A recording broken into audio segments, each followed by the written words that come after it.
A corrections officer was stabbed in the head with a pen at the state pen in Walla Walla. The officer and two other guards were trying to subdue an inmate who was attacking another inmate when that happened. The inmate who attacked the officer is now in segregation. The State Department of Corrections officers picketed all over Washington today, trying to bring attention to unsafe working conditions and unfair cuts. In January, Officer Jamie Bendel was strangled by an inmate at the Monroe Correctional Facility.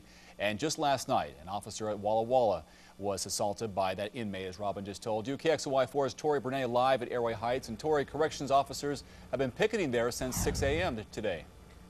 Yeah, it was a 12-hour-long protest that just wrapped up. Protesters held signs that said safety, dignity, and respect for state correctional officers. And the officers at today's protest that I talked to said it really is that simple.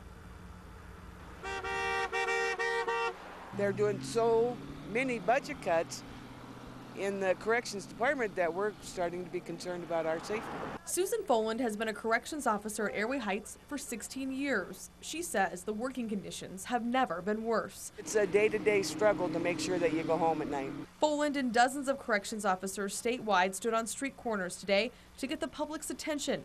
Foland says cuts being made to inmate programs and staffing levels are creating a recipe for disaster behind these walls. So quite often they're splitting us up as officers, one in the religious activity center, one in the education department.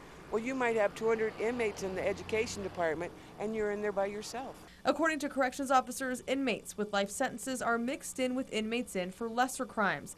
Violent inmates are together with inmates with severe mental health issues. And at the center of it all are people like Susan. They get right up in your face or I've had them threaten to kill me. The Department of Corrections released a statement today applauding their efforts, saying the informational pickets today helped raise public awareness about the potentially dangerous job corrections staff members face each day to help make the public safe.